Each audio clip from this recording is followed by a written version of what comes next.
అంటూ ఇక ఒకసారి ఈ పిటిషన్లు వేసిన ఎమ్మెల్యేలైనా అడిగే ప్రయత్నం చేద్దాం. పిటిషన్లు ఈ కోర్టులో ఎమ్మెల్యే కూడా ఉన్నాడు కదా సంజయ్ కుమార్, వాళ్ళతో మాట్లాడే ప్రయత్నం చేద్దాం. పిటిషన్లు వేసిన వాళ్ళే చెప్పాలి. ఇప్పుడు మీకు కూడా అవకాశం ఇచ్చినా ఎవరన్నా మాట్లాడాలనుకుంటే మాట్లాడొచ్చు నాతోని. లైవ్లో నెంబర్ పెట్టినా ప్లస్ కోరుట్ల ఎమ్మెల్యే సంజయ్ గారితో ఒకసారి మాట్లాడే ప్రయత్నం చేద్దాం. హలో సంజయ్ గారు, గుడ్ మార్నింగ్ సార్. ఎమ్మెల్యే గారు. Good morning sir, this side Naresh from leader TV, journalist Naresh sir మాట్లాడేది. సార్ లైవ్లో ఉన్నారు మీరు. ఇంత పెద్ద వార్త వచ్చింది, వాళ్ళు పార్టీ మారినట్టుగా అంత క్లియర్గా విజువల్స్ ఉన్నాయి, వీడియోస్ ఉన్నాయి, ఒప్పుకున్నట్టుగా సాక్ష్యాలు ఉన్నాయి. బట్ మీరు పిటిషన్ వేసారు కదా నిన్న, ఇంత ఓపెన్గా స్పీకర్ కూడా అబద్ధం ఆడుతున్నాడు అని ప్రజలు అంటా ఉన్నారు. మీరేమంటారు సార్ ఇప్పుడు మీ పిటిషన్ అంటే ఇట్లా కొటేషన్ కాబట్టి? ఇప్పుడు చెప్తా ఉంటారు రాహుల్ గాంధీ గారు కాన్స్టిట్యూషన్ బుక్ పట్టుకొని తిరుగుతా ఉంటారు, రాజ్యాంగాన్ని కాపాడుతా అని. అదే రాజ్యాంగాన్ని తుంగలో దొక్కింది కూడా కాంగ్రెస్ పార్టీ. ఇవాళ బాధాకరం. స్పీకర్ గారి ఏముంటదండి, పాపం స్పీకర్ గారు చాలా మంచి ఆయన పెద్ద మనిషి.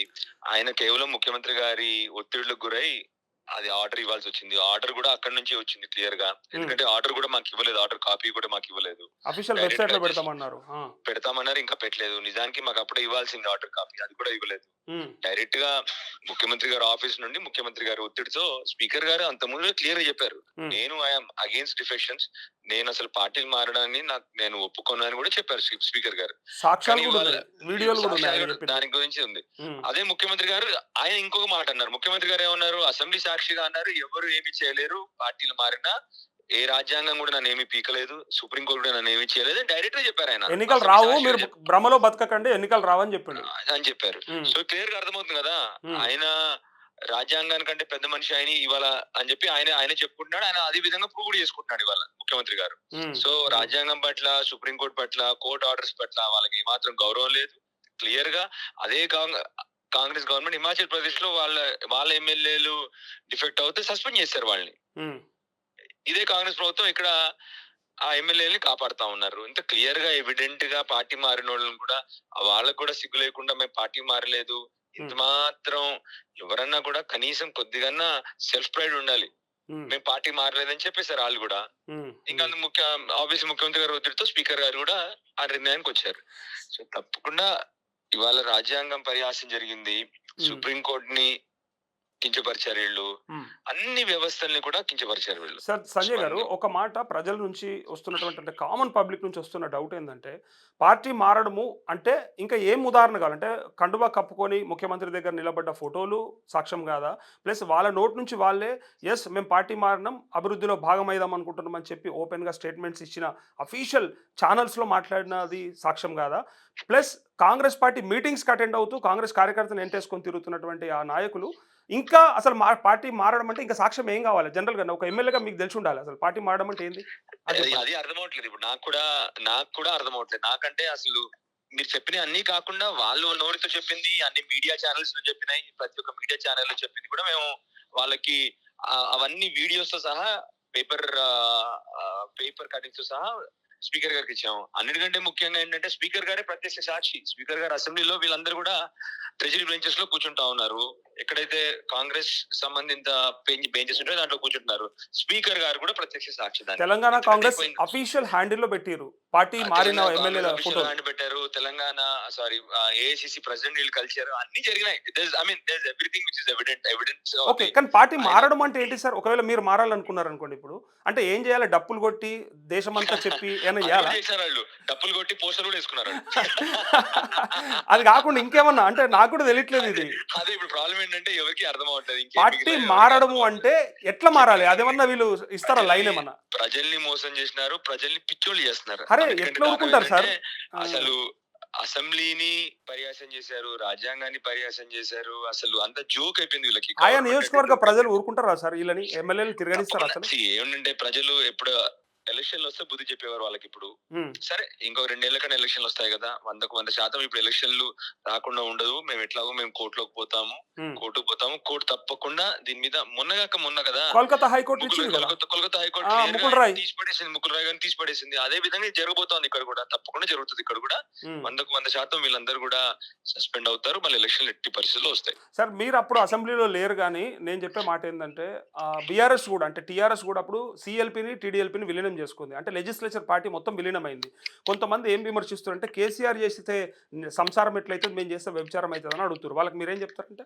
కేసీఆర్ గారు ఏం చేసినా కూడా రాజ్యాంగానికి లోబడి చేస్తారండి. అప్పుడు లెజిస్లేచర్ మొత్తం ఆ జాయిన్ రోజు అయింది. 2/3 ఆఫ్ ద పార్టీ రాజ్యాంగమే చెప్తుంది. 2/3 ఆఫ్ ద పార్టీ విలీనమైనప్పుడు దట్ ఇస్ యాక్సెప్టబుల్. ఎందుకు అంటే 2/3 ఆఫ్ ద పార్టీ పోయిందంటే ఆ పార్టీ మీద ఏ పార్టీ నుంచి అయితే వాళ్ళు వెళ్ళిపోతున్నారో ఆ పార్టీ మీద నమ్మకం లేదన్నట్టు కదా. 2/3 ఆఫ్ ద పార్టీ పోయిందంటే ఆ పార్టీ మీద నమ్మకం లేదు మొత్తానికి అని చెప్పి అది రాజ్యాంగంలో కూడా ఒప్పే. అది చేసింది ఆ రోజు కేసీఆర్ గారు చేసినారంటే రాజ్యాంగబద్ధంగానే చేసినారు. రాజ్యాంగ ఉల్లంఘన జరగలే అక్కడ. అదే 2/3 మెజారిటీ వచ్చింది కాబట్టి లెజిస్లేచర్ పార్టీ మొత్తం విలీనం అయింది. Absolutely 2/3 majority 2/3 of the party వచ్చింది కాబట్టి ఆ రోజు విలీనం జరిగింది. సింపుల్ అది. ఓకే, సో మేము అదే చెప్తా ఉన్నాం. అందుకొరకే కేసీఆర్ గారు చేసింది రాజ్యాంగానికి లోబడే చేసినారు. నాకు ఇప్పుడు ఒక డౌట్, ఇప్పుడు ఫ్యూచర్ లో ఎమ్మెల్యేలు కావాలనుకున్న వాళ్ళకి ఒకవేళ పార్టీ మారాలనుకుంటే ఎవరన్నా ఒక ఉదాహరణ చెప్తారా? మారడం అంటే ఏంటి, ఎట్లా మారాలి? అదేమన్నా మీరేమన్నా క్రియేట్ చేస్తారా ఎవరన్నా కొత్తగా? అది ఇప్పుడు రేవంత్ రెడ్డి గారిని అడగాలి ఇంకా మనందరం ఎలా మారాలి అని చెప్పి. అంటే ముఖ్యమంత్రి దగ్గర పోయి కండువా కప్పుకున్నా కాదని, బయటకు వచ్చి చెప్పినా కాదని. ఇప్పుడు వీళ్ళకి ఇంకొకటి సార్, అంటే ఎవరికి లాయలిస్టులు సార్? ఇప్పుడు ప్రజలకా, లేకపోతే పార్టీ మారినందుకు, అంటే ఇప్పుడు కాంగ్రెస్ పార్టీకా, లేకపోతే బీఆర్ఎస్ బీఫామ్ ఇచ్చినందుకు ఎవరికి లాయల్గా ఉన్నారు అసలు వీళ్ళు ఇప్పుడు మారిన? అంటే ఇప్పుడు అదే బీఆర్ఎస్ పార్టీ మారలేదని అక్కడ చెప్పారు అంటే నా ఘర్కా నా ఘాట్కా వీళ్ళు ఒకటి బాధేస్తా ఉంది వాళ్ళని చూస్తా ఉంటే. వాళ్ళు లాయల్టీ ఎవరికి అంటే వాళ్ళ ఆస్తులకు వాళ్ళ సంపాదనకు లాయల్టీ వీళ్ళు అంతే. వాళ్ళ స్వంత ఆస్తులకు వాళ్ళ స్వంత సంపాదనకు లాయల్టీ వీళ్ళు, ప్రజలకు కాదు, ఎవరికి లేదు. ఇంకో విషయం బాధాకరం ఏంటంటే మేము బీఆర్ఎస్ పార్టీలో ఉన్నామని చెప్తున్నారు. మరి 2 సంవత్సరాలు అయింది. బీఆర్ఎస్ పార్టీ ఇన్ని ఇష్యూస్ మీద గొడవలు చేసింది, రోడ్ ఎక్కినది, చాలా ఇష్యూస్ మీద ప్రజల పక్షాన్ని నిల్చోని ప్రజల కోసం పోరాడింది, మాట్లాడింది. రుణమాఫీ కోసం, రైతుల కోసం, విద్యార్థుల కోసం. కనీసం ఒక్కసారి ప్రభుత్వాన్ని ప్రశ్నించలేదు. వాళ్ళ కాన్స్టిట్యూన్సీలో కావాల్సిన రుణమాఫీ రాలేదు, రైతు బంధువులు రాలేదు, పెన్షన్లు వస్తలేవు, ఏది అవ్వలేదు కదా. మరి ఒక్కసారి యూరియా గురించి మన రైతులు రోడ్ల మీద నిలబడితే కనీసం వీళ్ళు స్పందించలేదు కూడా. 10 మంది స్పందించాలి కదా బీఆర్ఎస్ ఎమ్మెల్యేలు అయితే. మరి రైట్, అందుకొరకే వీళ్ళు ఇంకా ప్రజలే వాళ్ళకి బుద్ధి చెప్తారు.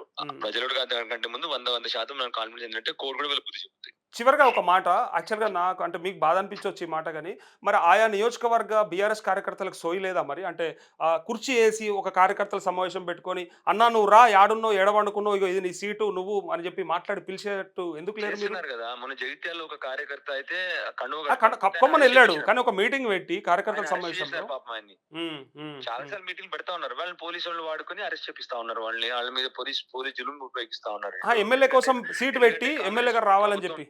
వీళ్ళు కాంగ్రెస్ ప్రభుత్వంతో ఉన్నారు. రేవంత్ రెడ్డి గారు ఇక్కడ ఎట్లా వాడుతున్నారు పోలీస్ జనం, అక్కడ వీళ్ళ కాన్స్టిట్యూన్సీ లో కూడా వాడుతా ఉన్నారు, భయపెట్టిస్తా ఉన్నారు. అందుకొరకే వాళ్ళు అప్పటికి కూడా పోరాడుతా ఉన్నారు మా బీఆర్ఎస్ కార్యకర్తలు. వీళ్ళు భయాందోళన సృష్టించి వాళ్ళందరినీ భయపెట్టిస్తా ఉన్నారు. ఓకే, చివరిగా చెప్పండి సార్, చివరిగా చెప్పండి. మీ కోరుట్లలో చాలా మంది రైతులు నాకు కాల్ చేస్తుంటారు, రుణమాఫీ జరగలేదు సార్ ఇంకా అని. నా దగ్గర డేటా కూడా ఉంది. ఏమన్నా మీ ప్రయత్నం జరుగుతుందా? అంటే టెక్నికల్ ఇష్యూస్ ఉంది, అవన్నీ రాను. ఇప్పటికి 100 సార్లు చెప్పాము ఈ ప్రభుత్వానికి చేపిస్తారా ప్రయత్నం జరుగుతుందా? ప్రజల పట్ల నిబద్ధత లేదు, నిజాయితీ లేదండి. It is no doubt about it. Simple. వాళ్ళకి రైతుల పట్ల ఏమాత్రం ఒక్క రైతు సమస్య తీర్చలేదు ఇప్పుడు. కేసీఆర్ గారు అగ్రికల్చర్ పాలసీ చూసుకుంటే మీరు 100 ప్రాబ్లమ్స్ సాల్వ్ చేశారు కేసీఆర్ గారు. ఎవ్రీథింగ్ స్టార్టింగ్ ఫ్రమ్ కరెంట్ దగ్గర నుంచి, నీళ్ళ దగ్గర నుంచి, రుణమాఫీ ఒక్కటి చేయలేదు, అదే దెబ్బ పడ్డది. పెట్టుబడి దగ్గర నుంచి అన్ని ఇచ్చిండు కానీ ఒక రుణమాఫీ చేయలేదు. అక్కడికి కొనుగోలు కేంద్రాలు కూడా ఊర్లలో పెట్టిన ఘనత కేసీఆర్ గారు ఒక్కరితే దేశంలో. కరెక్టే, కానీ రుణమాఫీ ఒక్కటి చేయలేదు. అదే రుణమాఫీ కూడా ఆల్మోస్ట్ 75-80% అయిపోయింది. 1,00,000 లోపే చేసిండు అప్పుడు. కొంత అప్పుడు 80 లక్షల రూపాయలు మేము ప్రామిస్ చేసిన 1,00,000 రూపాయలు చేసిన, అది కూడా చేసినారు కేసీఆర్ గారు. అంత బ్రహ్మాండంగా చేసినారు కేసీఆర్ గారు. మాకు 2 ఏళ్లు కరోనా రాకపోతే ఆ 1,00,000 రూపాయలే కాదు, అన్ని అంటే వీళ్ళు 70 ఏళ్ళు చేయలేని 10 ఏళ్ళలో ఫినిష్ అయ్యేవి. మాకు 2 ఏళ్ళు మమ్మల్ని కరోనా దెబ్బ కొట్టింది, ఒకటేమో డీ ఫౌండేషన్ దెబ్బ కొట్టింది. ఓకే, దాని వల్ల మాకు ప్రాబ్లం అయింది, కానీ లేకపోతే అన్ని చేసేవాళ్ళు. సో బ్యాలెన్స్ ఉన్న వాళ్ళకి ఏమైనా ట్రై చేస్తారా? తప్పకుండా ట్రై చేస్తామండి. చేయండి సార్. థ్యాంక్ యూ సంజయ్ గారు, థ్యాంక్ యూ. ఓకే, ఇది కోరుట్ల ఎమ్మెల్యే సంజయ్ మాట్లాడుతున్నటువంటి మాట. తను ఏమంటారంటే మోసం చేస్తున్నారు, ఇంత దగా ఉంటుంది, ఇక ఎవరిని అంటే ఏ మార్చే ప్రయత్నం అయినా చేయడానికి సిద్ధంగా ఉన్నారు కాబట్టి ఇప్పుడు ఏం మాట్లాడతాం, ఇంకా మేము కూడా సుప్రీంకోర్టుకి వెళ్ళి తప్పకుండా మా కార్యాచరణ ఏందో చూపిస్తాం. మొన్న కోల్కతా హైకోర్టు ఇచ్చినటువంటి తీర్పు ఏదైతే ఉందో ఆ తీర్పు ఆ ముకుల్ రాయిని తీసి అవతల ఎట్లా పాడేసిందో ఇక్కడ కూడా వీళ్ళని కూడా తీసి అవతల పాడేస్తారు, నో డౌట్ అని తను ఎమ్మెల్యే గారు చెప్తా ఉన్నారు.